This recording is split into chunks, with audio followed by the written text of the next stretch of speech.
दिवाळीच्या निमित्ताने 1,62,00,000 कार्ड धारकांना आम्ही दिवाळीचं एक पॅकेज देणार आहे। या दिवाळीमध्ये नागरिकांना देण्याचा निर्णय झालेला आहे ते फक्त 100 रुपयामध्ये। राज्यातील सर्व लाडक्या बहिणींसाठी आणि राज्यातील शेतकऱ्यांसाठी आणि राज्यातील आम नागरिकांसाठी दिवाळी निमित्त बोनस जाहीर करण्यात आलेला आहे। तुम्ही राज्यातील महाराष्ट्र राज्यातील सर्व नागरिकांसाठी, लाडक्या बहिणींसाठी आणि शेतकऱ्यांसाठी मुख्यमंत्री देवेंद्र फडणवीस साहेब यांनी दिवाळी निमित्त गिफ्ट देण्याचा निर्णय घेतलेला आहे। आता काय काय गिफ्ट मिळणार आहे सर्व राज्यामध्ये आता ते आपण व्यवस्थितपणे पाहूया। 10 वस्तू सुद्धा वाटप केले जाणार आहे। तुमच्याकडे सीधा पत्रिका म्हणजे रेशन कार्डच्या माध्यमातून पिवळे किंवा केसरी रेशन कार्ड असेल तर यावर 10 वस्तू मोफत दिले जाणार आहे। दिवाळीला काय काय गिफ्ट दिले जाणार आहे ही सर्व माहिती आपल्याकडे आलेली आहे। काय म्हणाले साहेबांचा व्हिडिओ आलेला आहे, आपण साहेबांचा व्हिडिओ सुद्धा पाहू शकतो। साहेबांनी काय काय घोषणा केलेली आहे आणि दिवाळीच्या अगोदर तुमच्यापर्यंत वस्तू कसं पोहोचतील आणि कोणाला ते दिले जाणार आहे, कोणाला ते दिले जाणार नाही, यासाठी तुम्हाला काही अर्ज भरावा लागेल का, अर्जासाठी कोणकोणते डॉक्युमेंट लागणार आहे, सर्व माहिती तुम्हाला या व्हिडिओच्या माध्यमातून आम्ही देणार आहोत। माहिती अतिशय महत्त्वाची आहे म्हणून चॅनलला आधीच सबस्क्राइब करून घ्या आणि या व्हिडिओला आत्ताच्या आता लाईक करून टाका। चला तर व्हिडिओला सुरुवात करूया।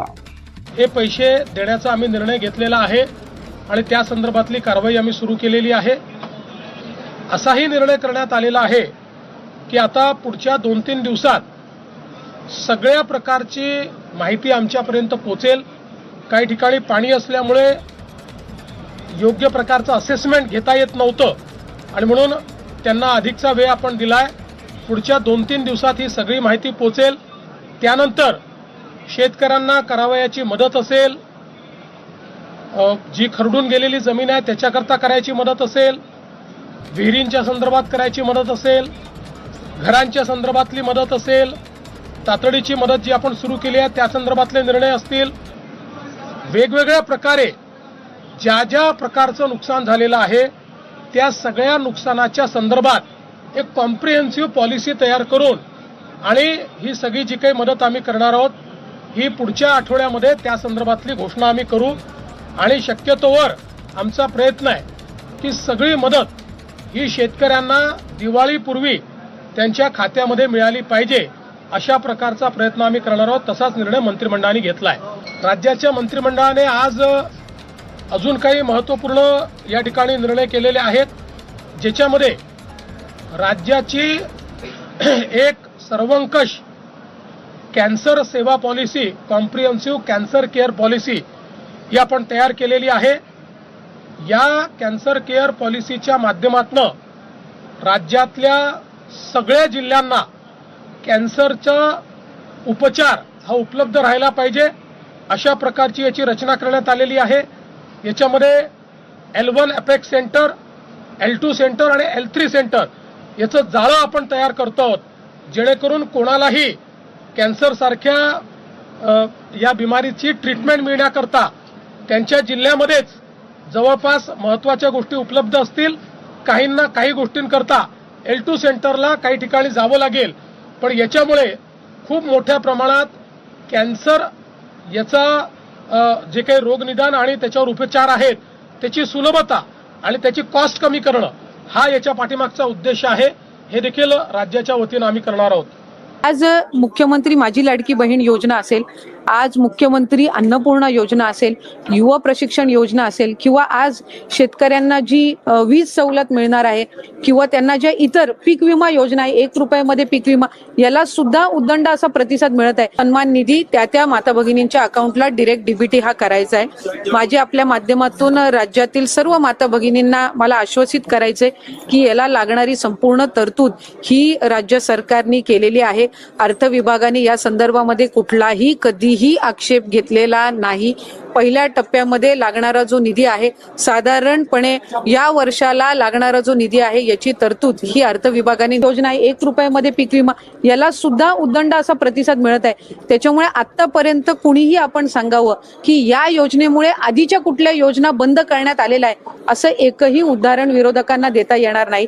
संजय गांधी निराधार योजना असेल, तुमची वयोश्री योजना असेल, या सगळ्या आधीसारख्या कार्यरत आहेत. प्रस्तावित केलेली होती त्यावेळेला राज्यातील 2.5 कोटी महिला माझ्या माता भगिनींना या योजनेअंतर्गत लाभ मिळेल असा प्राथमिक हा आमचा अंदाज निश्चितपणाने होता. आज तगत आमच्याकडे 1,40,00,000 पेक्षा जास्ती अर्ज हे प्राप्त झालेले आहेत विभागाकडे आणि ज्या स्थानिक सगळ्या शासकीय यंत्रणा आहेत यांनी त्याची स्क्रुटिनी छाननी सुद्धा सुरू केलेली आहे. त्याच्यामुळे ती छाननीची प्रक्रिया सुद्धा पुढच्या 8-10 दिवसातच पूर्ण होणार आहे. कारण आम्हाला निश्चितपणाने केलेली आहे. त्यामुळे कुठल्याही पद्धतीची चिंता नसावी. या उलट मी आपल्या माध्यमातून सांगेन की आम्ही ज्या वेळेला विभाग म्हणून ही योजना प्रस्तावित केलेली होती त्यावेळेला आम्ही 21 ते 60 हा वयोगट प्रस्तावित केला होता. त्याच्यावर ज्या वेळेला अर्थ व नियोजन मंत्री अजितदादांकडे बैठक झाली त्यावेळेला त्यांनी हा 60 वरून 65 करावा अशा सूचना या त्यांनी दिल्या आणि 60 आणि 65 या वयोगटातील जर लाभार्थ्यांची आम्ही संख्या काढली तर ती साधारणपणे 14.5 लाख होते. त्याच्यामुळे उलट त्यांच्या सूचनेनुसार 14.5 लाख लाभार्थ्यांची संख्या वाढली, ती कमी झालेली नाही आणि कुठलाही आक्षेप कधी घेतला गेलेला नाही. जी तरतूद केली जावी ती निश्चितपणाने केली गेलेली आहे. आरोप करतायत की या योजनेमुळे इतर सगळ्या योजना बंद पडतील, शेतकऱ्यांना कर्जमाफी द्यायची ती पण केवळ या योजनेच्या प्रसिद्धीमुळे किंवा या योजनेसाठी सरकार इतर योजनांकडे डोळे झाकलं. जर खऱ्या अर्थानं विरोधकांना शेतकऱ्यांना कर्जमाफी द्यायची इच्छा असती तर ती त्यांनी त्यांच्या पदाच्या कार्यकाळामध्ये पण दिली असती. या ठिकाणी मला काय मिळालं यापेक्षा महाराष्ट्रातल्या जनतेला काय मिळालं, महाराष्ट्रातल्या जनतेच्या जीवनामध्ये काय सुख मिळालं, काय आम्ही आज देऊ शकलो आनंद, हा आमचा उद्देश होता. आणि आज मला आनंद आहे. लाडक्या बहिणी लाडके भाऊ लागले अप्रेंटिसशिपमध्ये 6,000 8,000 10,000 रुपये त्यांना महिन्याला मिळायला लागले. वयोश्री योजनेतून मिळायला लागले. सगळ्या योजना आहेत. आज लाडक्या बहिणी सांगतात आम्हाला औषधाचे पैसे, आम्हाला मुलांच्या फीचे पैसे. काही लोकांनी तर छोटा मोठा व्यवसाय केलाय चालू आणि हे पैसे समजले की नाही. त्यामुळे मी स्वतः तुम्हाला सांगतो हे जे काही एवढी विक्ट्री झाली, एवढा मोठा विजय मिळाला, हा विजय जो आहे आतापर्यंतच्या विजयामध्ये ऐतिहासिक त्याची गणना होती आहे. आणि याच्यामध्ये ऐतिहासिक गणना होण्याचं कारण एवढं की जीव तोडून मेहनत केली, जीव तोडून निर्णय घेतले आणि जीव तोडून लोकांमध्ये आम्ही गेलो, घरी बसलो नाही, लोकांमध्ये जाणारं हे सरकार आहे. मी असेल, दोन्ही उपमुख्यमंत्री असतील, आम्ही जे काय केलं काम ते काम केलं मनापासून. पहिल्या क्रमांकाला लाडक्या बहीण योजनेला 1,500 वरून 2,100 रुपये आम्ही केले. हे मांजर आडवं घालणारच म्हणून आम्ही ऑक्टोबरमध्येच नोव्हेंबरचे पण पैसे देऊन टाकले. आता तुम्हाला सांगतो 20 तारखेला ते पैसे तात्काळ तुमच्या खात्यात जमा होतील. म्हणाले तुम्ही कुठून पैसे आणणार, याला विचारत होते कुठून आणणार. आता त्यांनी आपलीच योजना चोरली आणि म्हणाले आम्ही 3,000 देणार आणि खोटी हे पसरवत आहेत की मोबाईलमध्ये मेसेज आलाय 3,000 मिळाले म्हणून, त्याच्यावर एक कंप्लेंट करा मागितलेला आहे. अन्न व नागरी विभागाकडनं, पुरवठा विभागाकडनं आम्हाला पिवळा आणि केशरी रेशन कार्ड धारकांचा डेटा त्या ठिकाणी मिळाला. कारण एक विभाग म्हणून दुसऱ्या विभागाचा डेटा ॲक्सेस हा कधीही नसतो, तो आपल्याला त्यांच्याकडनं विनंती करून मागवावा लागत असतो आणि त्यानुसार आपल्याला तो इंटिग्रेट करावा लागतो. त्यामुळे त्यानुसार ही संबंध प्रक्रिया ही सुरू आहे. मला आपल्या माध्यमातून आणखीन एक गोष्ट लाडक्या बहिणींच्या आणि राज्याच्या जनतेच्या समोर पण आणायची आहे. लाडकी बहीण योजना आणायच्या आधी जवळपास म्हणजे आत्ता जे काही 2-2.5 कोटी लाभार्थी आहेत याच्यापैकी 50 लाख पेक्षा अधिक लाभार्थी असे होते ज्यांचं आधार कार्ड त्यांच्या बँक अकाउंटला सीडेड नव्हतं. ते या लाडकी बहीण योजनेच्या माध्यमातून झालं. 50 लाख पेक्षा अधिक लाभार्थ्यांचे आधार कार्ड हे त्यांच्या बँक खात्यासोबत सीडेड झाले, म्हणजे त्यांच्यासोबत लिंक झाले.